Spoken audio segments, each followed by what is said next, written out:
Good afternoon बेटा। Attend your roll call.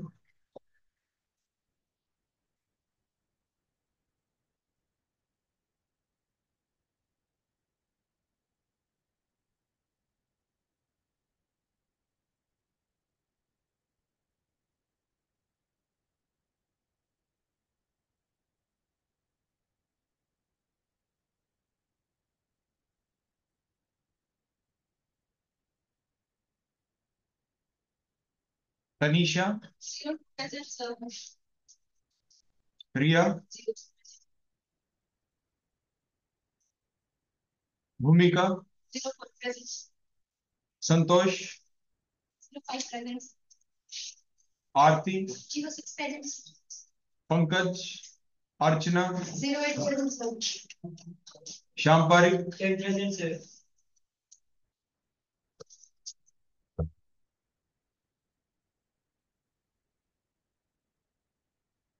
Sneha, दीपक,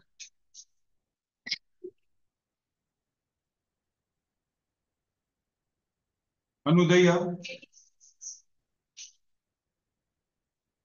रक्षिता, मुस्कान,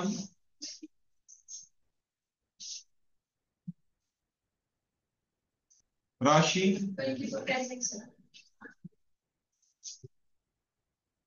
संजना, रेणुका, कृतिका, प्राची सैनी, प्रिया, साक्षी, प्रिया, मोनी, विनय, पलक, Ashita, Ritesh, Janvi, Jatin, twinkle, नीति,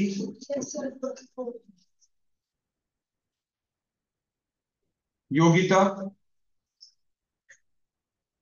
सपना, महक, दीपेश,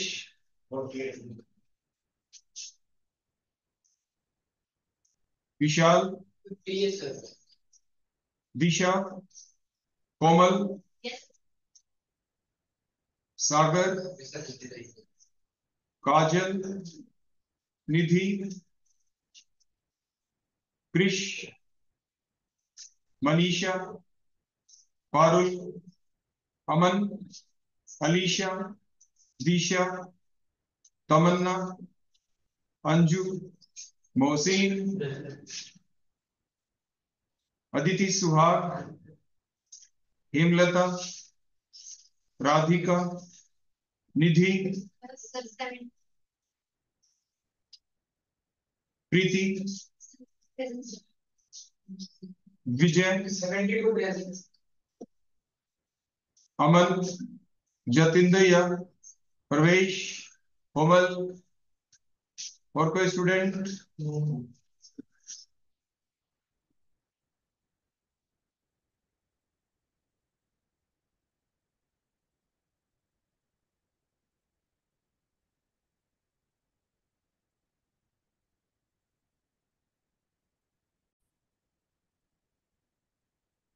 कोई डाउट, कोई क्वेश्चन आपको पूछना हो, किसी स्टूडेंट को कोई क्वेश्चन पूछना हो, कोई डाउट?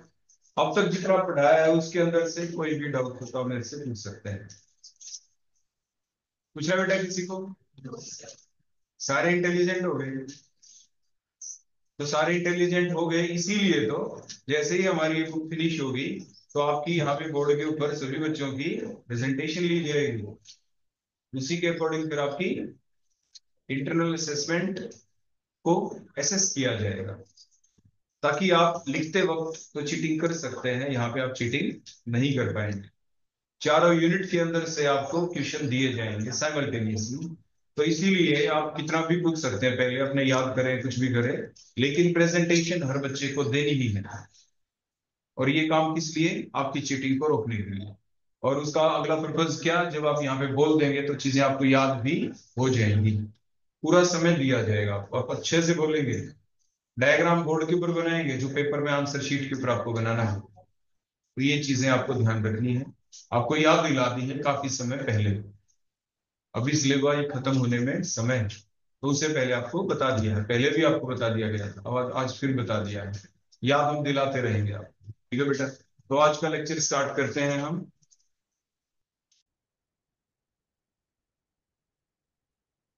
तो बच्चों स्टार्ट करते हैं हमारी आज का जो लेक्चर है, हमारा जो टॉपिक है उसको कंटिन्यू करते हैं आगे।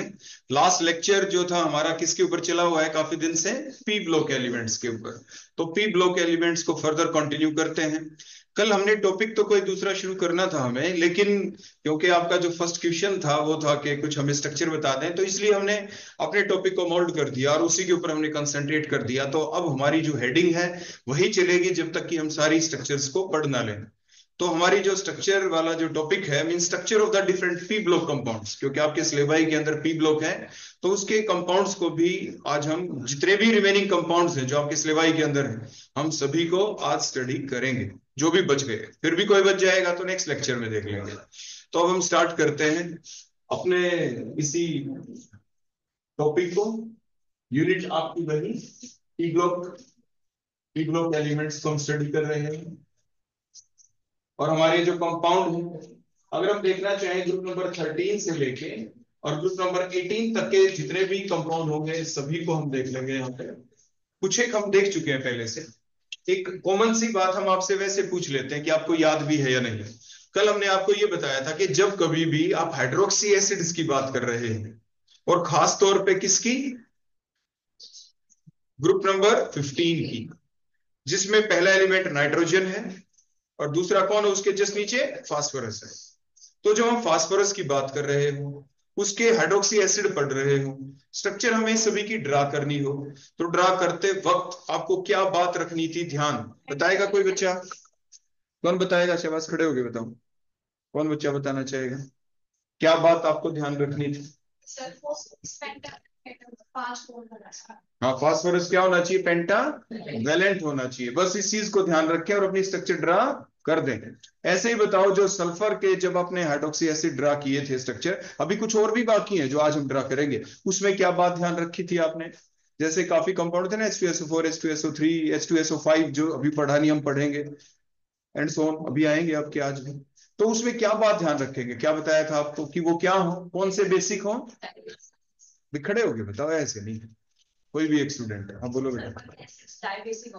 हाँ, डाई बेसिक होने चाहिए आपके, क्या होने चाहिए, डाई बेसिक। उसके साथ साथ एक चीज बताएं कि जब भी हम किसी कंपाउंड की स्ट्रक्चर ड्रा कर रहे थे, तो ड्रा करते वक्त हमें सबसे पहले क्या लिखनी पड़ती है हर एलिमेंट की? हाँ, इलेक्ट्रॉनिक कॉन्फ़िगरेशन हमें लिखनी पड़ती है। इलेक्ट्रॉनिक कॉन्फ़िगरेशन लिख के उसको ओपन फॉर्म में लिखते हैं कि नहीं लिखते, ऑर्बिटल फॉर्म में लिखते हैं। आप लिख के क्या पता लगाते हैं, कितनी तरह के इलेक्ट्रॉन आपको वैलेंस शेल में दिखते हैं? कितनी तरह के इलेक्ट्रॉन दिखते हैं वैलेंस शेल में? खड़े होके बताओ। दो टाइप के, कौन कौन से? बॉन्ड पेयर और लॉन पेयर। बॉन्ड पेयर कौन से होते हैं? जो अनपेयर्ड स्टेट में हो, और जो पेयर्ड स्टेट में होने उन्हें लॉन पेयर आप कह देते हैं, जिसकी वजह से स्ट्रक्चर में कोई ना कोई डेविएशन आ भी सकती है। आपको ध्यान होगा लास्ट सेमेस्टर में जब हम आपको पढ़ा रहे थे, तो उस वक्त हमने आपको क्या बताया था? उस वक्त हमने आपको ये बताया था, लास्ट टाइम पे पढ़ाते हुए पिछले सेमेस्टर के अंदर क्या बताया था कि जो भी स्ट्रक्चर होती हैं, जितनी भी स्ट्रक्चर हम ड्रा करते हैं, अगर किसी स्ट्रक्चर के अंदर अगर आपको सेंट्रल एटम के ऊपर अगर दिख जाए लोन पेयर, तो उसकी रेगुलर ज्योमेट्री नहीं होती। हमेशा ज्योमेट्री दो ही टाइप की होती है, रेगुलर, इररेगुलर। इररेगुलर हो गई है, डिस्टोर्ट हो गई है, वैसी रही नहीं, तो क्यों नहीं रही? Due to the presence of lone pair electrons. तो यानी ये जो हम कॉन्फ़िगरेशन लिखते हैं ना, वैलेंस शेल को दिखाते हैं, फिर बॉन्डिंग देख लेते हैं, नेबरिंग एटम की पोजीशन देख लेते हैं, कितने नेबरिंग एटम हैं। देखो, जो भी हमारे पास दो ही तरह के एटम होते हैं किसी भी कंपाउंड को जब हम ड्रा करते हैं मेनली, एक तो सेंट्रल एटम होगा, उसके साथ आके ज्वाइन कौन करेंगे, नेबरिंग एटम। फिर हम हर एक नेबरिंग एटम के बारे में ये देखते हैं कि वो एक नेबरिंग एटम कितने बॉन्ड बना सकता है, फिर वो कितने हैं नेबरिंग एटम, तो टोटल कितने बनेंगे बॉन्ड, जितने बनेंगे बॉन्ड, और अगर वो सारे बॉन्ड हैं कोवलेंट बॉन्ड, तो सेंट्रल एटम के पास उतने ही अनपेड इलेक्ट्रॉन होने चाहिए। जैसे फॉर एग्जांपल मान लीजिए, मैं यहाँ पे आपके सामने वैसे ही लिख देता हूं, मान लो मान लीजिए मैंने यहाँ पे PCl3 लिख दिया, फॉर एग्जाम्पल PCl3 लिख दिया मैंने, ठीक है। तो इसकी स्ट्रक्चर मान लीजिए हमें ड्रा करनी हो, तो हमें दोनों एटम की तरफ रखना होगा ध्यान। जो सबसे कम संख्या में दिखे वो सेंट्रल एटम, राजा तो एक ही होता है ना। तो सेंट्रल एटम आपका यही है। कुछ ऐसे कंपाउंड भी आप देखेंगे जिसमें ये जो सेंट्रल एटम होता है एक से ज्यादा भी हो जाता है, लेकिन कॉमनली जो आपके सिंपल कंपाउंड होते हैं उसके अंदर सेंट्रल एटम आपको एक ही दिखाई दे जाता है। तो सेंट्रल एटम एक हो गया फास्फोरस। तो आप क्या करेंगे, सबसे पहले ये जितने भी और बच गए ये सारे आपके नेबरिंग एटम हैं, आप दोनों की कॉन्फ़िगरेशन लिखते हैं। फिर क्या करेंगे आप, मान लीजिए फास्फोरस आ गया, तो उससे पहले जैसे हमने आपको बताया था, पहला जो एलिमेंट है ग्रुप नंबर 15 का, यहाँ पे आप उसकी कॉन्फ़िगरेशन लिखते हैं 1s2 2s2 2p3, है ना। फिर वैलेंस जो शेल है सिर्फ उसका एक नंबर बढ़ा दें, अगर आप 3s2 3p3 अगर आपने ऐसे लिख दिया तो कॉन्फ़िगरेशन बोलो किसकी हो गई, जो जस्ट इसके नीचे एलिमेंट था, जैसे फास्फोरस आ गया। और उसके बाद इसमें 3d भी है जो वैकेंट फॉर्म के अंदर है। इस वैलेंस शेल को आपने ओपन फॉर्म में लिखा, एस के अंदर 2 इलेक्ट्रॉन थे, पी के अंदर हंस रूल के अकॉर्डिंग आपने एक एक करके इलेक्ट्रॉन फिलअप कर दिए। 3d आपका यहाँ पे वैकेंट है, देखो इस टाइप से 5 ऑर्बिटल आपने शो कर दिए। उसके बाद सेंट्रल एटम क्लोरीन आ गया। तो अगर मान लीजिए एग्जाम में हो सकता है PF3 आ जाए ऐसे, तो फ्लोरीन की कॉन्फ़िगरेशन मान लीजिए हम लिख लेते हैं। तो हमने लिखा 1s2 2s2 2p5, इसके अंदर तो डी होता नहीं, इसके नीचे ही तो क्लोरीन होता है। अगर हम इसकी कॉम्बिनेशन लिख दें, जस्ट एक नंबर बढ़ा देंगे वैलेंशियल का, तो 3s2 3p5 हो गया। अगर आप इसको लिखेंगे यहाँ पे खोल के तो 3s2 हो गया। हंस रूल को यूज किया, पहले एक एक करके इलेक्ट्रॉन फिलअप किए, then the pairing will start, ऐसे करके आपने लिख दिया। आपने देखा जो सेंट्रल एटम है उसके पास एक अनपेड इलेक्ट्रॉन है, तो वो एक बॉन्ड बना सकता है। बॉन्ड पेयर इलेक्ट्रॉन एक है, एक अनपेड इलेक्ट्रॉन है, एक बॉन्ड बनाएगा सेंट्रल एटम, एक सेंट्रल एटम। लेकिन यहाँ पे सेंट्रल एटम के बाद जो सॉरी जो नेबरिंग एटम है वो तो आपके 3 है, क्लोरीन तो 3 है, नेबरिंग एटम एक, नेबरिंग एटम एक बॉन्ड बनाएगा। तो अगर 3 है Cl तो कितने बॉन्ड बनाएंगे, 3। तो 3 बॉन्ड किसके साथ बनाएंगे, वो सेंट्रल एटम के साथ। तो सेंट्रल एटम के पास 3 अनपेड इलेक्ट्रॉन होने चाहिए, होने चाहिए ना। तो आप देखो इसकी कॉन्फ़िगरेशन क्या है, इसके पास 3 है आपके अनपेड इलेक्ट्रॉन है इसके पास, तो बन गई बात। तो मीन्स ये सेंट्रल एटम ने फास्फोरस यहाँ पे लिखा, और उसके पास देखो 1 2 3 और एक ये देखो लॉन पेयर हो गया यहाँ पे।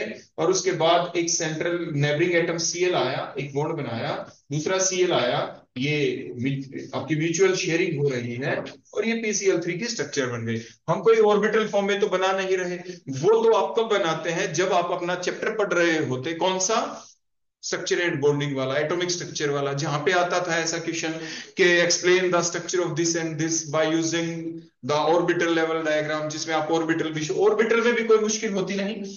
जो भी सेंट्रल एटम होता है फास्फोरस, आप ये देख लेते हैं कि ये पता चल गया नेबरिंग एटम कितने, सेंट्रल एटम कितने, कितने बॉन्ड बनेंगे। सबसे पहले ये रफ डायग्राम बना के माइंड में रख लेते हैं। माइंड में रखने के बाद आप काउंट कर लेते हैं, 1 2 3 सिग्मा बॉन्ड है, क्लोन पेयर है, तो 3 + 1 का मतलब 4 हो गया। 4 का मतलब सेंट्रल एटम की हाइब्रिडाइजेशन sp3 हो गई। sp3 हो गई तो फिर हम हाइब्रिडाइजेशन की बातें करना शुरू कर देते हैं कि भाई जो आपका वैलेंस शेल के अंदर एक s और जो 3p है ये आपस में इंटरमिक्स हो जाएंगे। एक s और एक, तो ये 3s और 3 बोलो कौन, 3p इंटरमिक्स हो जाएंगे, और इंटरमिक्स होके 4 नए ऑर्बिटल बनेंगे, और वो 4 नए ऑर्बिटलों का सभी का नाम क्या होगा, sp3। चारों का शेप एक जैसी होगी, एक बड़ा लोब होगा उसमें और एक छोटा, होता है ना, ऐसे हाइब्रिड ऑर्बिटल की शेप होती है। तो मीन्स जो हम ये सेंट्रल एटम जो हम दिखा रहे हैं इसमें हम क्या शो करेंगे, एक तो छोटा सा लोब होगा, एक बड़ा लोब होगा, देखो ऐसे बड़ा लोब, इसके पास एक अनपेड इलेक्ट्रॉन होगा। ऐसे क्लोरीन के जो ऑर्बिटल है वो आया, तो उसका हमने दिखाया कि अपना एक ऑर्बिटल और उसके अंदर एक इलेक्ट्रॉन, यानी ऐसे ओवरलैपिंग हम शो कर देते हैं। क्लियर हो गई ना बातें। तो जो हमने पहले देखी थी अपने पिछले सेमेस्टर के अंदर जब हम पढ़ते थे ऑर्बिटल ऐसे ड्रा करते थे, तो अब हमने सिंपल स्ट्रक्चर ड्रा की, एक इलेक्ट्रॉन फास्फोरस का, एक क्लोरीन का है, और इस तरह से स्ट्रक्चर बन गई, एक लोन पेयर बच गया, और इसलिए रेगुलर ज्योमेट्री नहीं है इसकी। अगर चारों बॉन्ड जो हाइब्रिडाइजेशन 4 है, 1 2 3 4, यहाँ पे भी एक कोवलेंट बॉन्ड होता तो स्ट्रक्चर को आप क्या कहते हैं, आप टेट्राहेड्रल कहते हैं। क्या कहते हैं आप उसे, टेट्राहेड्रल। लेकिन अब ये टेट्राहेड्रल स्ट्रक्चर बची नहीं, क्यों, क्योंकि हाइब्रिडाइजेशन तो वही sp3 है। sp3 हाइब्रिडाइजेशन के बावजूद चारों बॉन्ड आपके सिग्मा बॉन्ड नहीं है, एक लॉन पेयर आ गया, स्ट्रक्चर नॉर्मल नहीं रही। ये lone pair bond pair valence, VSCPR theory आपने पढ़ी थी, वैलेंस शेल के इलेक्ट्रॉन पेयर, है ना। Valence shell electron pair repulsion theory. Valence shell में इलेक्ट्रॉन दो टाइप के थे, कुछ बॉन्ड पेयर थे, कुछ लोन पेयर भी थे। जो लोन पेयर बच गया। अब लोन पेयर सबसे ज्यादा फ्री इलेक्ट्रॉन होते हैं, थोड़ी रिपल्शन दिखाएंगे इनके साथ ज्यादा। इस बॉन्ड को अंदर की तरफ प्रेस कर देंगे, ये भी इधर से इस बॉन्ड को अंदर प्रेस कर देगा। बॉन्ड एंगल उतना बड़ा नहीं रहेगा, थोड़ा छोटा हो जाएगा। वैसे तो 109.5 डिग्री का होता, टेट्राहेड्रल एंगल होता, तो एक लोन पेयर की वजह से 2.5 डिग्री घट जाता है और 160 डिग्री रह जाएगा, ये जैसा कि हमने पहले पढ़ा था। क्लियर हो गई बात इतनी। अब उसके बाद भी डिपेंड करता है कि क्या बॉन्ड एंगल 160 डिग्री रहेगा या उसके ऊपर और भी इफेक्ट पड़ सकता है, वो डिपेंड करता है nature of the neighbouring atom. अगर यहाँ पे आपके H होते हैं, बोलो कौन होते हैं यहाँ पे, H होते हैं, देखो H होते हैं, तो क्या करते हैं, फास्फोरस इलेक्ट्रॉन को ज्यादा अपनी तरफ ले जाता है, ऐसे है ना, अपनी तरफ ले जाता है। ये बॉन्ड पे रिपल्शन ज्यादा होती। अगर हम यहाँ पे फ्लोरीन लगा देते, बोलो क्या लगा देते यहाँ पे, फ्लोरीन, तो क्या होगा, तो ये बॉन्ड पेयर जो इलेक्ट्रॉन थे, अब फ्लोरीन मोर इलेक्ट्रॉन एक्टिव है, वो अपनी तरफ ज्यादा खींच ले जाएगा बॉन्ड पेयर इलेक्ट्रॉन को। अब ये जो बॉन्ड पेयर इलेक्ट्रॉन है सेंट्रल एटम के पास रहे नहीं, थोड़े दूर हो गए सेंट्रल एटम से, फ्लोरीन के पास चले गए, यानी बॉन्ड पेयर के बीच का डिस्टेंस थोड़ा बढ़ गया, है ना। अगर नजदीक होते यहाँ पे तो नजदीक होने से रिपल्शन ज्यादा होती तो ये गैप बढ़ जाता, बॉन्ड एंगल बड़ा हो जाता। तो मीन्स ऐसे क्वेश्चन आते हैं आपके बॉन्ड एंगल से रिलेटेड कि बॉन्ड एंगल किस में कम होगा और किस में ज्यादा। तो जैसे अभी मैंने थोड़ा सा ही बताया, फिलहाल अभी हम स्ट्रक्चर की बात कर रहे थे, लेकिन बीच में बात आ गई तो मैंने आपको थोड़ा सा बता दिया कि मीन्स अगर PH3 होता और बॉन्ड एंगल की बात कर देते तो हम कैसे करते हैं। यहाँ पे सेंट्रल एटम सेम फास्फोरस है, PH3 में भी फास्फोरस, PF3 में भी फास्फोरस।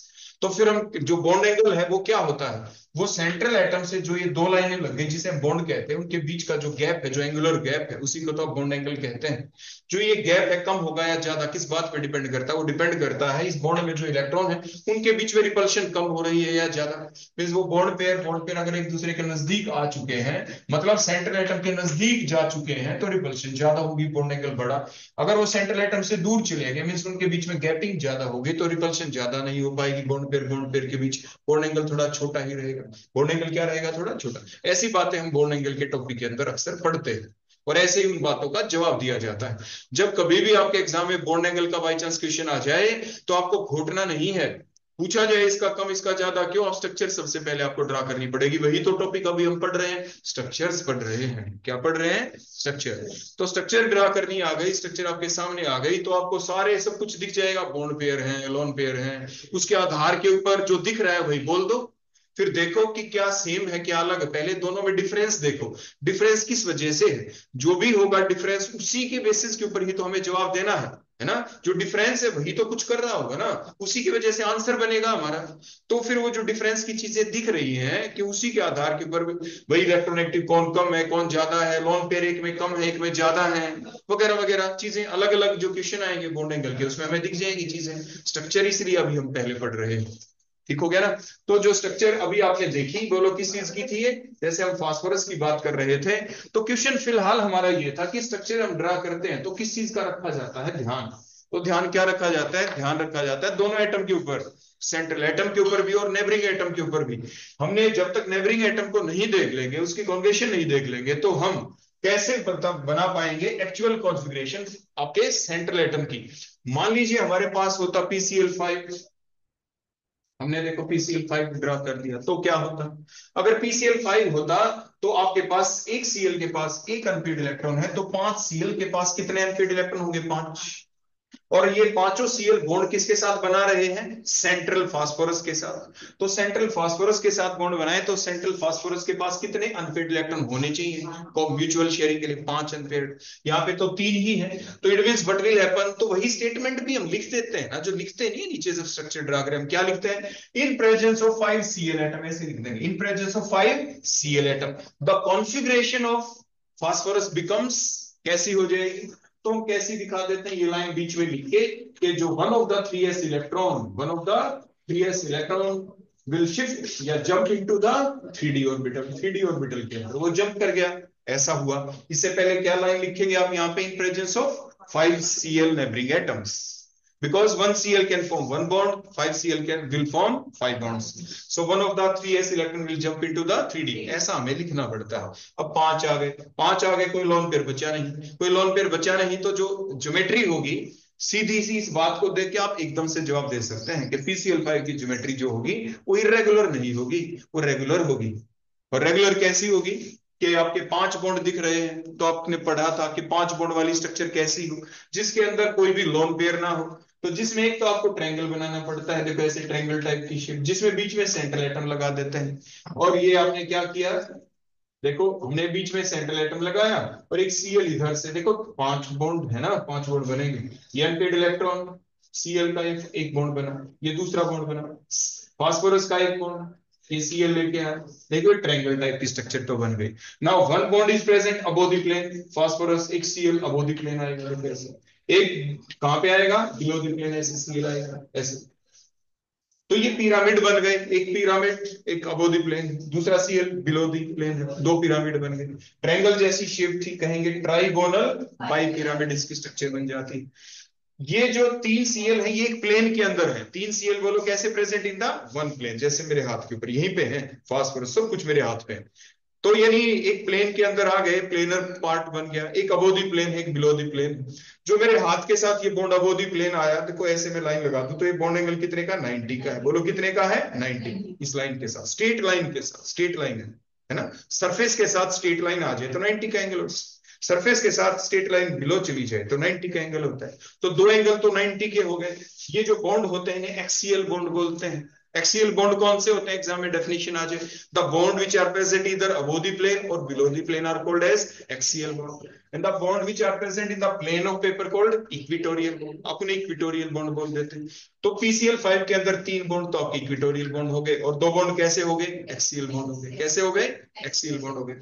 अब क्योंकि इस पॉइंट के चारों तरफ जो एंगल होता है वो तो 360 का होता है, प्लेनर स्ट्रक्चर जो है अगर इनको छुपा ले तो 120 120 और 120 का बॉन्ड एंगल हो गया। तो 3 एंगल आपके 120 डिग्री के हो गए, 2 एंगल आपके एक अबो एक बिलो, वो आपके 90 90 के हो गए। तो 2 तरह के एंगल होते हैं आपके PCl5 के अंदर होते हैं। पिछला PCl3 भी आपने देखा जिसमें लोन पेयर आ गया था, इरेगुलर ज्योमेट्री थी, ये रेगुलर ज्योमेट्री बन गई। ये कैसी बन गई आपकी, रेगुलर ज्योमेट्री। आगे बेटा बात समझ में। तो ये अभी हमने देख लिया PCl3 और PCl5 के बारे में।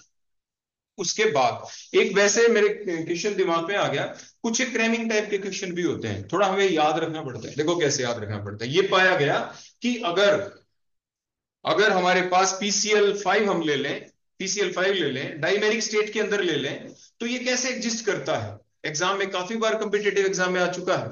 होता क्या है कि अगर मान लीजिए हमारे पास 2 PCl5 के मोल होते तो क्या होता, इनमें से कोई एक Cl नेगेटिव निकल के इसके साथ बॉन्ड बना लेता, तो वो बोलो क्या बन जाता, PCl6 नेगेटिव, है ना। ऐसे प्लस में क्या बन जाता, बोलो यहाँ पे PCl4, और बोलो क्या, पॉजिटिव। क्या ऐसा पॉसिबल है कि नहीं, क्या ऐसा हो भी सकता है कि नहीं। एग्जाम में कई बार ऐसा क्वेश्चन आ चुका है कि क्या ऐसा संभव है या ऐसा संभव नहीं है। संभव है तो क्यों संभव है, ऐसा हम इसलिए बता देते हैं, क्या नाइट्रोजन होता तो क्या ऐसा संभव था, क्या ऐसा पॉसिबल हो सकता था। नाइट्रोजन में वैकेंट डी ऑर्बिटल होते नहीं, वहां पे ऐसा कुछ पॉसिबल होता नहीं। तो ये पॉसिबल कब हो सकता है, जब कोई उन पेयर को ले पाए। यहाँ पे वैकेंट डी ऑर्बिटल ये अपनी वैलेंसी को और भी एक्सपेंड कर सकता है। इसके पास जितने मैक्सिमम इलेक्ट्रॉन थे वो तो इसने जब करवा दिए, उसके बावजूद भी इसके पास वैकेंट डी ऑर्बिटल। तो मीन्स जब भी 2 मोल आपस में इस टाइप से अगर हम दिखा दें PCl5 तो ऑप्शन में लिखा आ जाता है कि कैसे एग्जिस्ट करते हैं। जबकि PBr5 हो तो उसके केस में भी ऐसा हो सकता है, लेकिन उसमें ऐसा होता नहीं। उसमें क्या होता है, सिंपल ब्रेकेज हो जाता है PBr5 का, कि PBr जो 5 होता है, अगर ये 2 स्पीसी हम ले लें तो उस केस में पाया गया है कि ऐसा नहीं होता। रीजन क्या है, कल एक बच्चे ने मेरे से क्वेश्चन पूछा था जाते हुए, फाइनल ईयर का बच्चा था खैर, तो उसने एक क्वेश्चन पूछा था जिसमें कि हमने इनर्ट पेयर की फैक्ट के बेसिस के ऊपर उसका जवाब देना था। और जो इनर्ट पेयर के साथ साथ ये देखना था कि जो सेंट्रल एटम है उसके साथ नेबरिंग एटम है वो और इलेक्ट्रोनेगेटिव है कि नहीं। मतलब पेड इलेक्ट्रॉन्स को अनपेड कौन कर पाएगा। हमेशा ऐसा नहीं होता कि हर एलिमेंट इन पेड इलेक्ट्रॉन्स को आगे अनपेड कर पाए, उसके अंदर भी टेंडेंसी होनी चाहिए उन पेड इलेक्ट्रॉन को अपनी तरफ खींच लेने की। क्योंकि यहाँ पे देखो बेटा क्या है, ये न्यूक्लियस है और न्यूक्लियस के बाहर है, ये देखो इस टाइप से शेल है, ये ऐसे देखो 1s2 2s2, तभी तो ये कभी जाके 3s2 3p3 और ये आया होगा ना। तभी तो इधर से बाहर से नेबरिंग एटम ने अप्रोच किया होगा। नेबरिंग एटम जो हमने लाइन लिखी थी ना, in presence of neighbouring atom, neighbouring atom का अप्रोच का मतलब क्या है, नेबरिंग एटम की वजह से ये पेड इलेक्ट्रॉन अनपेड हो पाए। क्यों हो पाए, क्योंकि नेबरिंग एटम ने न्यूक्लियस न्यूक्लियस इस न्यूक्लियस और देखो ये जो न्यूक्लियस था यहाँ पे फास्फोरस का, और ये जो 3s के जो 2 इलेक्ट्रॉन थे, इनके बीच जो हो रही थी अट्रैक्शन, उसके ऊपर वो डोमिनेट कर गया, उसका नेचर नेबरिंग एटम का, वो मोर इलेक्ट्रोनेगेटिव था, इसलिए हुआ होगा, इसीलिए पेड इलेक्ट्रॉन अनपेड हो गए। ऐसा एटम भी तो बाहर से नेबरिंग आ सकता था कि उनको पेड इलेक्ट्रॉन को अनपेड ना करवा पाता, तो फिर आपके 3 ही अनपेड रह जाते, उतने ही बॉन्ड बनते, उससे ज्यादा ना बनते। मान लीजिए हम कह दें कि pH 3 तो बन सकता है, मान लो pH 5 नहीं बन सकता, कोई आपसे पूछे तो आप क्या जवाब देंगे, बोलो उसका। मान लो हम कह दें कि pH 3 तो बन सकता है, मतलब 3 अनपेड इलेक्ट्रॉन है, फास्फोरस के पास 3 H आए, तो pH 3 मतलब फॉस्फीन बन गया, लेकिन pH 5 नहीं बन पाया, क्योंकि pH 5 बनने के लिए क्या जरूरी है कि फास्फोरस के पास, क्योंकि एक H एक बॉन्ड बनाता है ना, कॉन्फ़िगरेशन 1s1 होती है हाइड्रोजन की, एक अनपेड इलेक्ट्रॉन है, एक हाइड्रोजन एक बॉन्ड बनाएगा, तो pH 5 का मतलब 5 हाइड्रोजन हो, 5 बॉन्ड बनाए। 5 बॉन्ड कब बनेंगे, जब इसके पास सेंट्रल एटम के पास 5 अनपेड इलेक्ट्रॉन हो। ये 5 अनपेड इलेक्ट्रॉन कब होंगे, कौन करवाएगा, वो आने वाला नेबरिंग एटम ही तो होगा, उसकी प्रेजेंस में ही तो ऐसा होता है। देखो सारी चीजें एक दूसरे की प्रेजेंस में होनी होती है। मैंने आपको पहले भी बताया कि सबसे स्टेबल जो ग्रुप है पीरियोडिक टेबल में, जो एलिमेंट है, वो ग्रुप नंबर 18 के हैं। उसके अलावा जितने भी और एलिमेंट है वो बॉन्डिंग कर रहे हैं, कभी वो आयनिक बॉन्ड बनाते हैं, मतलब gain of electron loss of electron की प्रोसेस चलती है। कई बार वो म्यूचुअल या म्यूचुअल शेयरिंग कोवलेंट बॉन्ड बना लेते हैं, अनइक्वल शेयरिंग करे तो कोऑर्डिनेट बॉन्ड बना लेते हैं, अपने आप को स्टेबलाइज करने के लिए, अपने आप को ग्रुप 18 जैसी कॉन्फ़िगरेशन देने के लिए वो ऐसा करते हैं। तो मीन्स ये ऐसा क्यों हो रहा है, ग्रुप 18 जैसा होने के लिए, मीन्स दो एटमों के बीच में इंटरेक्शन होनी होती है, क्योंकि वो अपने आप को स्टेबलाइज करना चाहते हैं। लेकिन ये प्रोसेस चलेगी कब, जब दोनों में एक जैसी मैचिंग हो, कोपिंग हो। जैसे मान लीजिए आप दो बच्चे हैं, दो बच्चे इकट्ठे बैठते इकट्ठा पढ़ भी लेते, क्यों, उनका माइंड सेट आपका मैच कर गया। तो मीन्स कभी वो उसको याद करा देता है, कभी वो इलेक्ट्रॉन लॉस कर रहा है, वो गेन कर रहा है, यानी ज्ञान वो निकाल रहा है, उसके दिमाग में डाल रहा है, कभी वो कर रहा है, पर प्रोसेस चल रही है ना। सिमिलरली यहाँ पे भी ये प्रोसेस गेन और लॉस ऑफ इलेक्ट्रॉन की कब चलती है, जब एक लॉस करने वाला हो, एक गेन करने वाला हो। ऐसे जब हमें म्यूचुअल शेयरिंग करवानी है यहाँ पे, तो क्या हो, जितने अनपेड इलेक्ट्रॉन एक के पास है, एक दूसरे के पास भी होने चाहिए। कल मैंने आपको बताया था ना, कुछ स्ट्रक्चर के अंदर आपने देखा था, ऐसा नहीं हो जाता कि सेंट्रल एटम अपने आप को अनस्टेबल करा देगा नेबरिंग एटम के आने की वजह से, वो अपने आप को भी स्टेबलाइज कराना चाहता है। ऐसा नहीं कि अपने इलेक्ट्रॉन वैसे अनपेड करा ले। एक एटम ऐसा आ गया जो कहता है मेरे साथ एक बॉन्ड बना लो, उसके पास 2 इलेक्ट्रॉन थे, उसे अनपेड कर लिया, अनपेड करने से एक बॉन्ड बना लिया, एक उसके पास ओड इलेक्ट्रॉन रह गया, फ्री रेडिकल, वो तो अनस्टेबल स्पीसी बन गई ना, तो क्या वो ऐसा करेगा, नहीं करेगा। तो मीन्स हर चीज स्टेबिलिटी की तरफ जाना चाहती है। तो आपने क्या सीखा यहाँ पे कि pH 3 तो बन सकता है, pH 5 क्यों नहीं बनता। आंसर सिंपल, कि due to the low electronegativity of the H atom, it has no tendency to unpair the paired electrons of phosphorus atom. So pH 5 cannot be formed, pH 3 can be formed. यानी ये मैं आपको hint दे रहा हूं उन सारे क्वेश्चनों के लिए जिसके अंदर ऐसा कुछ पूछा जाए। आपको ये बात अपने दिमाग में बिठा लेनी है, जब कभी इस तरह का क्वेश्चन आए तो आपके दिमाग में एक बार ये बात जरूर स्ट्राइक करनी चाहिए, क्या पता ये आंसर तो नहीं है। कॉन्फ़िगरेशन लिखोगे आपको पता चल जाएगा, हाँ इसका जवाब इसी के आधार पे होना चाहिए या नहीं होना चाहिए। ठीक हो गया बेटा। तो ये तो हमने बता दिया आपको फास्फोरस लेके। उसके बाद अब कुछ कंपाउंड लूंगा मैं आपके सामने। देखो मान लीजिए मैं सल्फर का ले लेता हूँ, ग्रुप नंबर 16 को ले लेते हैं। मान लीजिए मैं यहाँ पे आपके सामने नाम लिख देता हूँ SO2, मान लीजिए मैं नाम लिख देता हूँ SO3, कुछ नाम जो मैंने कल लिखा था दोबारा लिख देता हूँ H2SO4, फिर मैं नाम लिख देता हूँ H2SO3, फिर मैं नाम लिख देता हूँ H2SO5, फिर हम नाम लिख देते हैं H2S2O3, ऐसे लिख देते हैं H2S2O3, हमने ये लिख लिया। उसके बाद हम लिख देते हैं H2S2O8 लिख देते हैं, हम लिख देते हैं H2S2O7 लिख देते हैं, फिर हम H2S2O6 लिख देते हैं, ऐसे करके ये कंपाउंड लिख दिया हमने अलग अलग। अब हम इन सब की स्ट्रक्चर ड्रा करनी शुरू कर देते हैं। तो हमने क्या किया कि उसके लिए हम क्या करेंगे, सबसे पहले जो कंपाउंड आपको दिखाई दिए, हमने दिखाई दिया एक तो सेंट्रल एटम ऑक्सीजन, ग्रुप 16 में सबसे पहले ऑक्सीजन ही आता है, उसी की कॉन्जुगेशन हम लिख देते हैं। उसके बाद हमने क्या किया, इसकी कॉन्जुगेशन लिखी तो बोलो क्या आई, 1s2 2s2 2p4। इसको ओपन फॉर्म में भी जरूर लिख लेते हैं, आवश्यकता पड़ेगी देखने के लिए, क्या देखने के लिए कि कितने बॉन्ड पेयर इलेक्ट्रॉन और कितने पेयर इलेक्ट्रॉन, हमने लिख दिया। उसके नीचे अब दूसरा एटम जिसकी आवश्यकता पड़ेगी आपको थ्रू आउट, वो सिर्फ सल्फर है। तो हमने सल्फर की लिख दी, जस्ट इसके नीचे ही तो है। तो बोलो क्या बन गया, 3s2 3p4 और 3d होगा इसके अंदर, 3d0। आवश्यकता अनुसार इलेक्ट्रॉन को एक्साइट कर दिया जाएगा।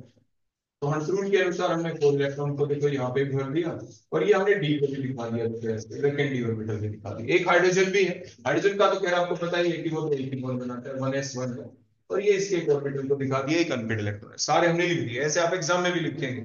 ऐसा लिखने के बाद फिर आप क्या करेंगे कि जो सेंट्रल एटम आपको यहाँ पे सल्फर दिख रहा है SO2 के अंदर, आप सारी स्ट्रक्चर देखते जाए 1 बाय 1, आपने S लिख दिया। उसके बाद 2 ऑक्सीजन है तो आपने 2 ऑक्सीजन लिख दी, 2 ऑक्सीजन लिख दी। उसके बाद क्या करें, आपको कितने इलेक्ट्रॉन चाहिए, एक ऑक्सीजन कितने बॉन्ड बनाता है, एक ऑक्सीजन 2 बॉन्ड बनाता है। देखो आपको दिख रहा है, सेंट्रल एटम को देखा, सेंट्रल एटम ऑक्सीजन है और एक ऑक्सीजन 2 बॉन्ड बनाएगा, क्योंकि इसके पास 2 अनपेड इलेक्ट्रॉन हैं। तो 2 ऑक्सीजन कितने बॉन्ड बनाएंगे, 4। तो सल्फर के पास कितने अनपेड इलेक्ट्रॉन होने चाहिए, 4। तो अब हम क्या करेंगे, यहाँ पे इसके नीचे दोबारा से इसकी नेक्स्ट एक्साइटेड स्टेट लिख देंगे। पहली ग्राउंड स्टेट थी, अब एक्साइटेड स्टेट हम लिख देंगे। इस एक्साइटेड स्टेट में आप क्या दिखाएंगे कि जो सबसे पहले जो 3p के इलेक्ट्रॉन है ये बाहर जंप कर जाएगा यहाँ पे। 3p का ही क्यों किया, s का क्यों नहीं किया, because it is present more near to the nucleus. s की पेनिट्रेशन पावर ज्यादा होती है। यहाँ पे जो न्यूक्लियस होता है ना, न्यूक्लियस यहाँ पे सल्फर का न्यूक्लियस है, तभी तो ये शेल है, देखो डिफरेंट शेल है। ये न्यूक्लियस के नजदीक है, more strongly attracted towards the nucleus, more strongly attracted towards the nucleus. तो आपका पहले कौन होगा बोलो, एक्साइट, जिसकी वीक अट्रैक्शन वो p वाला है, p की पेनिट्रेशन पावर कम कर दिया हमने। 4 अनपेड इलेक्ट्रॉन हो गए यहाँ पे, 4 अनपेड हो गए तो बोलो कितने बॉन्ड बन जाएंगे यहाँ पे, देखो ये 1 बॉन्ड बन गया, ये सेकंड बॉन्ड बन गया ना। 1 2 3 4 अनपेड इलेक्ट्रॉन, ऑक्सीजन के पास 2 अनपेड इलेक्ट्रॉन थे, बोलो एक क्या बच गया, लोन पेयर। कई बार बच्चे ऐसे कर देते हैं कि मान लीजिए वो कॉन्फ़िगरेशन ना लिखे तो वो क्या करते, वो काम कुछ ऐसा कर देते, देखो कैसा कर देते आपको बताते हैं। एक आपके एक साइड के अंदर मैंने CO2 लिख दिया, ग्रुप 14 भी आपके सिलेबस के अंदर है। तो इसके अंदर कार्बन आ गया, मान लीजिए मैं कार्बन की कॉन्फ़िगरेशन आपको लिख के दिखा दूं और मैं ये लिख दूं 1s2 2s2, बोलो क्या 2p2, आपने ऐसा लिख दिया। इसके पास 2 अनपेड इलेक्ट्रॉन, 2 अपने इलेक्ट्रॉन 2s के अंदर थे और एक इसमें था। आपने देखा अभी यहाँ पे कि एक ऑक्सीजन तो 2 बॉन्ड बनाता है, और 2 ऑक्सीजन कितने बॉन्ड बनाएंगे, 4।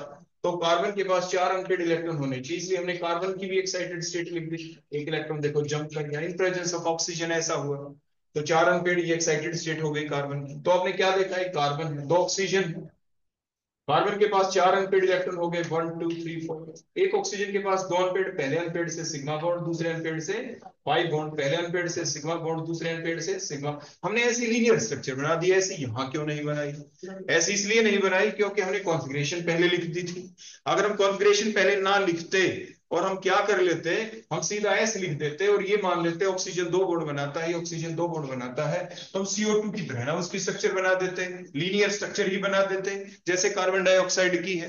लेकिन हम इसकी लीनियर नहीं बना सकते, इसकी रेगुलर ज्योमेट्री नहीं है। रेगुलर क्यों नहीं है, क्योंकि आपने देखा कि इसके पास ये 4 बॉन्ड बनाने के बाद, 4 अनपेड के बाद एक लोन पेयर बच गया, और इसीलिए इसकी ज्योमेट्री रेगुलर नहीं है, इरेगुलर ज्योमेट्री है, डिस्टोर्टेड इसकी ज्योमेट्री होगी। क्लियर हो गया इतना। और हाइब्रिडाइजेशन क्या होगी, एक सिग्मा है, एक सिग्मा है, 2 सिग्मा, एक लोन पेयर, 1 2 3 3 का मतलब इस टाइप से इसकी होनी चाहिए।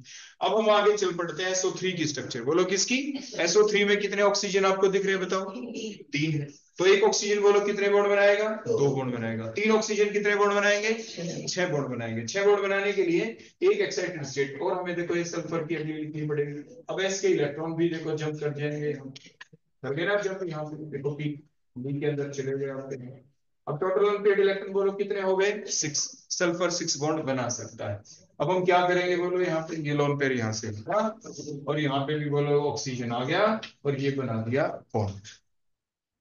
तो ये स्ट्रक्चर बन गई, बोलो कैसी स्ट्रक्चर बनी, ट्राइगोनल प्लेनर टाइप की स्ट्रक्चर बन गई। कैसी बन गई, हाइब्रिडाइजेशन। यहाँ पे भी क्या है, 1 2 3 का मतलब क्या हुआ, sp2। पहले भी क्या थी, sp2 थी, लेकिन उस sp2 के अंदर क्या आ गया था, लोन पेयर। तो sp2 जब भी स्ट्रक्चर होती है, sp2 सॉरी जब भी हाइब्रिडाइजेशन होती है तो स्ट्रक्चर कैसी होनी चाहिए, ट्राइगोनल प्लेनर। कैसी होनी चाहिए, लेकिन पहले वाला जो SO2 था उसकी हाइब्रिडाइजेशन भी क्या थी, sp2 थी, फिर भी उसकी स्ट्रक्चर ट्राइगोनल प्लेनर क्यों नहीं थी, एग्जाम में पूछ ले क्यों नहीं थी। दोनों की हाइब्रिडाइजेशन SO2 और SO3 में सेंट्रल एटम की हाइब्रिडाइजेशन सेम है, लेकिन स्ट्रक्चर अलग अलग है, ऐसा क्यों है। तो आप रीजन देते हैं कि उसके अंदर आपका लॉन पेयर था, तो लॉन पेयर बॉन्ड पे रिपल्शन होने की वजह से स्ट्रक्चर रेगुलर नहीं रही, उसकी रेगुलर ज्योमेट्री थी, उसकी डिस्टॉर्टेड ज्योमेट्री थी, इसकी रेगुलर है, इसकी स्ट्रक्चर क्या बन जाएगी, ट्राइगोनल प्लेनर। आगे बेटा बात समझ में। तो ये SO3 हो गया। इसके बाद अगर हम देखें आगे, देखो H2SO4, जैसे कल भी हमने इसकी ड्रा कर दी थी स्ट्रक्चर, एक बार फिर जल्दी जल्दी ड्रा कर देते। एक ऑक्सीजन लिया, सॉरी एक सल्फर और 4 ऑक्सीजन हमने ले लिए, और उसके बाद क्या करें, सभी के बॉन्ड बना दो। मान लीजिए आप H के साथ बॉन्ड नहीं बनाते, बताया था ना कल आप क्या करेंगे, हर एक ऑक्सीजन ने अपने डबल बॉन्ड पूरे कर दिए, हर एक ऑक्सीजन। लेकिन सल्फर ने कहा रुक जाओ, मेरे मैं 6 से ज्यादा नहीं बना सकता, मेरे पास तो कितने अनपेड इलेक्ट्रॉन है।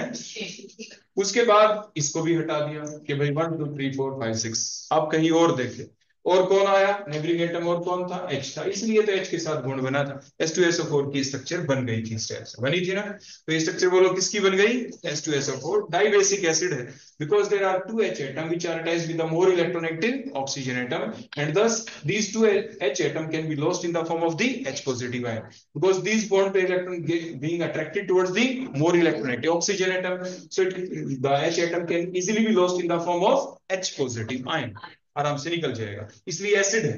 और क्योंकि दो दो निकलेंगे H पॉजिटिव आयन, इसलिए डाइबेसिक एसिड है।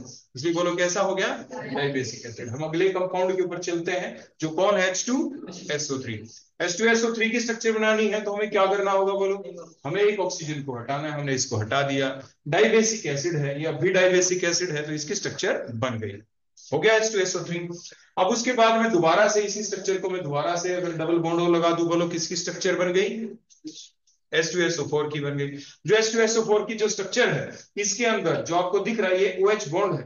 अगर मैं इस OH बॉन्ड की बॉन्ड लेंथ को थोड़ा ऐसे लंबा कर दूं, देखो ऐसे ऐसे, किस लिए, एक ऑक्सीजन और आ गया, और इस ऑक्सीजन के भी दो बॉन्ड हो गए, इसके तो दो थे ही, तो इसको क्या कह देते हैं, H2SO5। इसे कैरोज एसिड भी कह देते हैं। इसे क्या कह देते हैं, बोलो, कैरोज एसिड, इसका कॉमन नेम होता है। इसे क्या कह देते हैं, कैरोज एसिड, CARO'S, ऐसे इसको बोल देते हैं।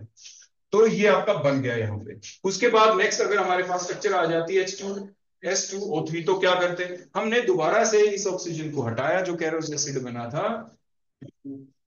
यहाँ पे फिर से H लगा दिया। देखो मैं आपको एक चीज फिर बताना चाहता हूँ, जितने भी स्ट्रक्चर हम ड्रा कर रहे हैं उनमें से जो आपके हाइड्रोक्सी एसिड अभी हमने देखा, H2SO4 देखा, H2SO3 देखा, जो भी बनाया था, एक H2SO5 देखा।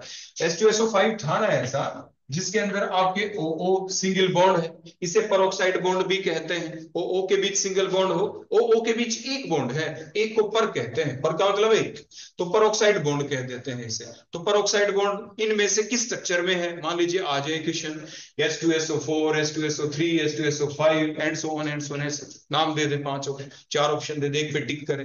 तो जब तक आपको स्ट्रक्चर का नहीं पता होगा तो आप कैसे बताएंगे कि पेरोक्साइड बॉन्ड किसमें है। तो पेरोक्साइड बॉन्ड बोलो किसमें था, H2SO5 में था, कैरोज एसिड के अंदर था।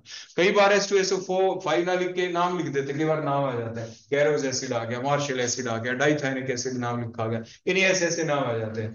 तो हमें उनके नाम भी याद रखने हैं, हमें नाम याद रखने हैं। मैं आपको एक चीज और बता दूं, आपको, आपके लिए मैं पहले से ही एक अलग से वीडियो लेक्चर बना के आपको हम दे चुके हैं, जिसके अंदर ये जितने भी हैं कंपाउंड, जितने भी कंपाउंड उनका क्या है स्पेशल अलग अलग नाम, उसकी अलग से बना के हमने दे रखी है।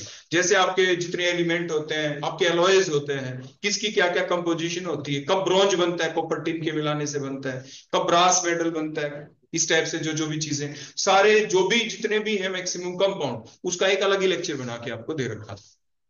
तो आप उसको देख सकते हैं कि किस कंपाउंड का फार्मूला क्या होता है, उसके अंदर नाम क्या है। जैसे N2O कल हमने देखा था ना, लाफिंग गैस आप उसको बोल रहे थे, तो पेपर में आ जाए what will happen when N2O react with, ऐसे आ जाए, या ये कह दे when laughing gas react with. किसी बच्चे को ये तो पता है कि नाइट्रस ऑक्साइड का फार्मूला क्या है, ये भूल गया ना, लाफिंग गैस N2O थी या NO थी या NO2 थी, कौन सा फार्मूला था उसका वो भूल गया ऐसे करके। तो कहने का अभिप्राय क्या है कि जब आपके एग्जाम में क्वेश्चन आता है तो आप ये ना माने कि जो आप चाहते हैं वैसे आएगा। जो एग्जामिनर चाहता है ना, जो उसने अपने दिमाग में सोचा है, जिस वक्त वो अपने घर पे बैठ के अपना पेपर सेट कर रहा होगा आपके लिए, तो उस वक्त उसकी सोच के अनुसार आपको पेपर करना है ना। तो इसलिए आपको हर तरीके से चीजों के लिए तैयार रहना है। वो क्या क्या कर सकता है वही तो हम आपको बताते रहते हैं ना। देखो एक अकेला पढ़ाना काफी नहीं होता, उसके साथ साथ जो और चीजें हम बीच बीच में बोल देते हैं ना, ये चीजें बहुत मैटर करती है, क्योंकि इन्हीं की वजह से आपका दिमाग ठनकना होता है पेपर के अंदर। लेकिन ये चीज अगर हम आपको पहले बता चुके होते हैं, बेटा ऐसा हो सकता है, ये हो सकता है, है, क्या पता ये नाम ना दे के ये दे दे। तो इट मीन आप पहले से तैयारी करके गए, हाँ ऐसा भी हो सकता है, तो आप तैयारी करके चले गए और वैसा आपको दिख गया तो आपको दिक्कत ही नहीं आई, पता था भाई हाँ ऐसा भी हो सकता है, क्वेश्चन ऐसे भी आ सकता है। तो इसीलिए जो बातें आपको और बताई जाए वो भी मैटर करती हैं आपके लिए। खैर, मान लीजिए मैंने ये दोबारा से यहाँ पे H लिख दिया और ये सल्फ्यूरिक एसिड की स्ट्रक्चर बन गई। अब आप ध्यान से देखें H2SO4 की स्ट्रक्चर और ये जो यहाँ पे आपको दिख रहा है इसमें डिफरेंस क्या है H2SO3 में? यही तो फर्क है ना, एक O कम हो गया, एक सल्फर ज्यादा हो गया। एक O तो हो गए 3, यहाँ पे थे 4, सल्फर हो गए 2। तो कहने का मतलब सल्फर के लिए एक वर्ड यूज किया जाता है जिसे थायो कहते हैं, जैसे नाइट्रोजन के लिए एजो वर्ड यूज किया जाता है। ऐसा भी एग्जाम में आ सकता है, the azo word is use for which element, option में लिखा आ जाए नाइट्रोजन, फास्फोरस, सल्फर, ऑक्सीजन, तो आप नाइट्रोजन के ऊपर टिक करके आ जाते हैं। Thio word is use for which element आ जाए तो आप सल्फर के ऊपर टिक करके आ जाते हैं। ऐसा कुछ आप करते हैं। क्लियर हो गया? तो मीन्स सल्फर के लिए थायो वर्ड यूज किया जाता है। अगर हम किसी एक ऑक्सीजन को हटा दूं, क्योंकि एक ऑक्सीजन कम होगी ना, ये ऑक्सीजन कम हो गई, देखो यहाँ पे बोलो क्या आ गया, एक सल्फर आ गया, तो O को हटा के मैंने S लिख दिया, S लिख दिया मैंने यहाँ पे, तो ये सल्फर, ये स्ट्रक्चर बन गई। बोलो किसकी बन गई? इसको सल्फ्यूरिक एसिड जैसा ही है लेकिन एक सल्फर आ गया, सल्फर के लिए थायोसल्फ्यूरिक एसिड, आप इसे क्या कह देते हैं? ये थायोसल्फ्यूरिक एसिड कहलाता है। आगे बात समझ में? उसके बाद नेक्स्ट हम चल पड़ते हैं यहाँ पे, सबसे पहले हम ये कंपाउंड लेंगे अगला, तो जो आपको ये दिख रहा है H2SO8, हाइड्रोजन 2, सल्फर 2 और ऑक्सीजन 8। अब इसकी स्ट्रक्चर कैसे ड्रा करते हैं? देखो इनको मैं यहां से क्लियर कर देता हूं।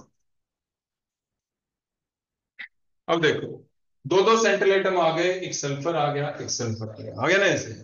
उसके बाद बोलो ऑक्सीजन कितनी है? 4। तो आपके दिमाग में जैसे कल मैंने बताया था, आप एकदम ये कहोगे सर कल आपने समझाई थी एक बात, हम वैसे करेंगे। सबसे पहले क्या कि जो दो सल्फर लिखने के बाद उसके बाद जितने भी और एटम का यूनिफॉर्म डिस्ट्रीब्यूशन कर देते हैं दोनों सल्फर के पास। देखो 1 2 3 4 ऐसे ही 1 2 3 4। मैं ये बता रहा हूं कि स्ट्रक्चर ठीक आप पेपर में कैसे बनाए।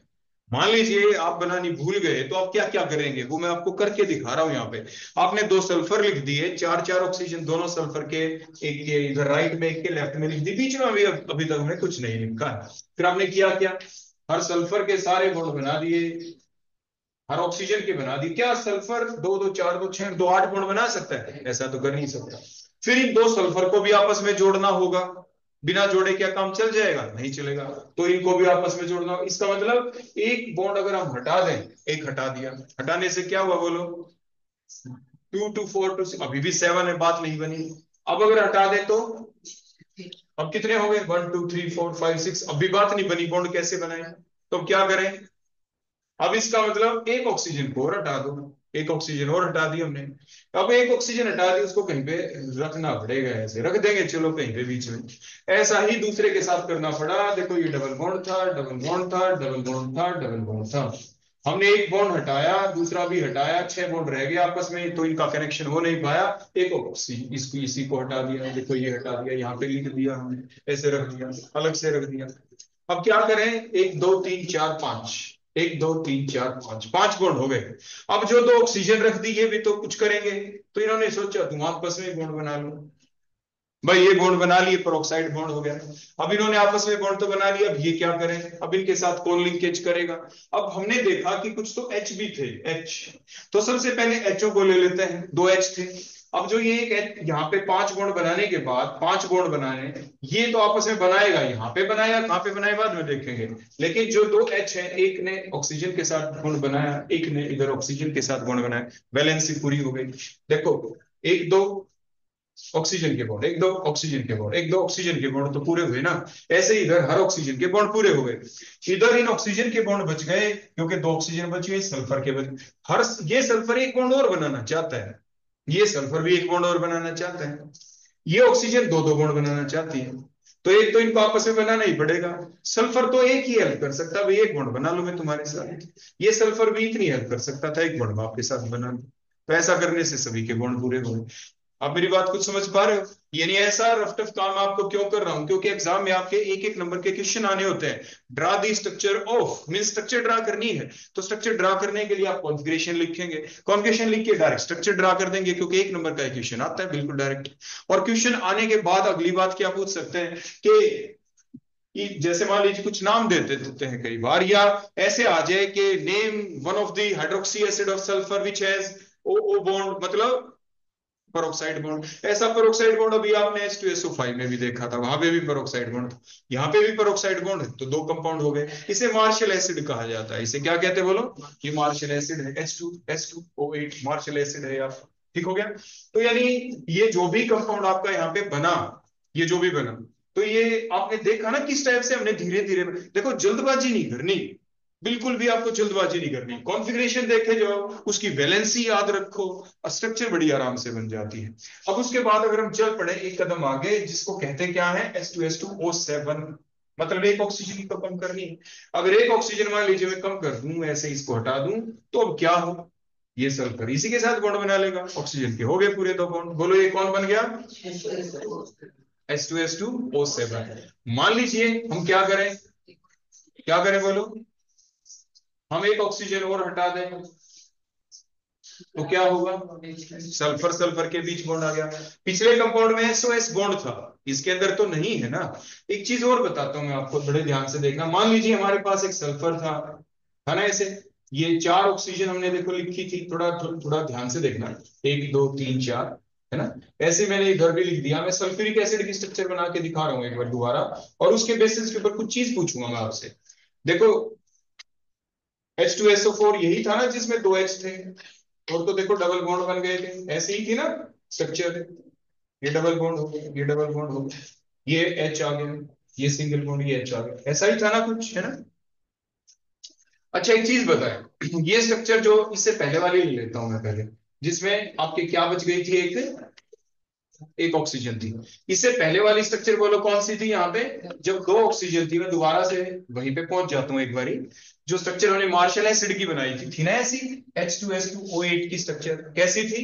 जिसमें ओ ओ के बीच में बॉन्ड था, ऐसे परोक्साइड बॉन्ड था, ये मार्शल एसिड था। उसके बाद हमने एक ऑक्सीजन हटा दी ताकि ये बन जाए H2S2O7। तो अगर ये हो गया तो बोलो क्या बना था? एक ऑक्सीजन के साथ ही बॉन्ड बनाना पड़ा दोनों सल्फर को। अब जो स्ट्रक्चर आपको ऊपर दिख रही है, बड़े ध्यान से देखना, नीचे वाली स्ट्रक्चर को आप देखना। अगर दो सल्फ्यूरिक एसिड मैं आमने सामने लिख दूं, और इनके अंदर से मैं डिहाइड्रेशन करवा दूं, बोलो क्या करवा दूं? Dehydration, water loss. Water loss का मतलब एक साइड से H, दूसरी साइड से OH। अगर हम ऐसे देखो करवा दिया हमने।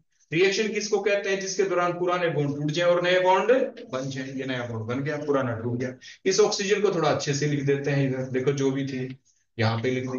ये स्ट्रक्चर ऊपर वाली स्ट्रक्चर जैसी है या नहीं है? बताओ शाबाश। ये जो स्ट्रक्चर है, ये ऊपर वाली जैसी है कि नहीं है? बिल्कुल वही है। ये स्ट्रक्चर कैसे बनी, जिसको H2S2O7 कह रहे हैं? दो सल्फ्यूरिक एसिड के बीच में से वाटर लॉस करवाया। एनहाइड्राइड है ये। किसका एनहाइड्राइड था? ये सल्फ्यूरिक एसिड का था ना, सल्फ्यूरिक एसिड का। तो मीन्स ये जो कंपाउंड आपका बना, ये डाई सल्फ्यूरिक एसिड है। बोलो कौन है ये? That is the formula of disulphuric acid, भी आप इसको पुकार देते हैं डाई सल्फ्यूरिक एसिड। उसके बाद अगर हम एक ऑक्सीजन और हटा दें, इसे डाइथायोनिक एसिड कह देते हैं। क्या कह देते हैं इसको? डाइथायोनिक एसिड। सल्फर सल्फर के बीच बॉन्ड आ गया, तो भी सल्फर के लिए थायो वर्ड यूज करते हैं, डाइथायोनिक एसिड इसका नाम हो जाता है।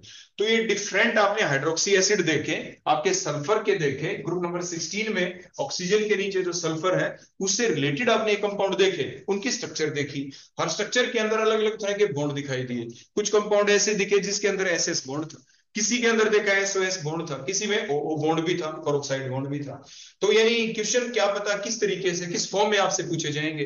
किसी भी कंपाउंड का नाम लेके पूछा जा सकता है, explain why Marshall acid is acidic in nature, explain it by drawing their structure. बिना कहे रीजनिंग भी पूछ ली, स्ट्रक्चर भी ड्रा करवा दी। स्ट्रक्चर ड्रा करनी ही पड़ेगी, जब तक स्ट्रक्चर ड्रा नहीं करेंगे तो उसमें देखेंगे कैसे कि कितने H पॉजिटिव की फॉर्म में लॉस हो सकते हैं। फार्मूला पता होना चाहिए। तो जो भी कंपाउंड है आपके सिलेबस के अंदर, ये आपको उन सभी के फार्मूले याद करने हैं, और उसके बाद स्ट्रक्चर बड़ी आराम से ड्रा कर लेंगे। जैसे अभी मैं आपके सामने कुछ कुछ करके ड्रा कर करके दिखा रहा था।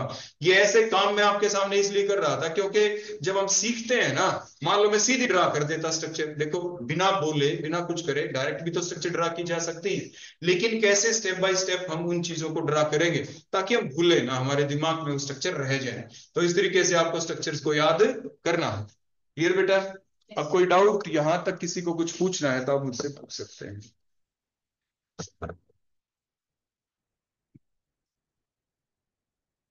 अब मैं कैसे, चलो पूछना है किसी बच्चे को, पूछ, कोई डाउट नहीं है? बड़े होशियार हो गए। फर्स्ट सेमेस्टर का आपका रिजल्ट आ गया बेटा? कोई नहीं, रिजल्ट आने के बाद पता चलेगा कि कौन बच्चा कैसा होशियार है।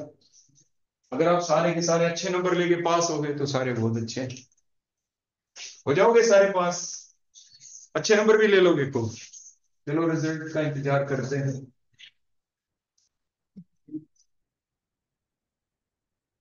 तो ये सारे कंपाउंड हमने किसके देखे? ग्रुप नंबर 16 से रिलेटेड। और जो कंपाउंड है वो हम करेंगे नेक्स्ट लेक्चर के अंदर, कल आगे आपको पढ़ाएंगे। और भी जो स्ट्रक्चर बच गई है ग्रुप 15 या जिस भी ग्रुप के जितने भी कंपाउंड है सारे हम पहले ही देख लेंगे। और जैसे ही हमारे कंपाउंड फिनिश हो जाएंगे उसके बाद कुछ कंपाउंड ऐसे दे रखे हैं जिनकी स्ट्रक्चर आपके सिलेबस के अंदर है, मतलब उसकी प्रिपरेशन भी है थोड़ी कुछ एक कंपाउंड की, फिर उनको हम देख लेंगे। तो पहले अभी स्ट्रक्चर देख लेते हैं, कोई रीजनिंग टाइप क्वेश्चन फिर दोबारा से हम देखेंगे इसके बाद। तो एक बार जब हमने स्ट्रक्चर को शुरू कर ही दिया तो उसके बाद सारी स्ट्रक्चर खत्म करके ही दम लेंगे, और आप उनको याद करके ही दम लेंगे। ठीक है बेटा, कोई डाउट? अब आप जा सकते हैं।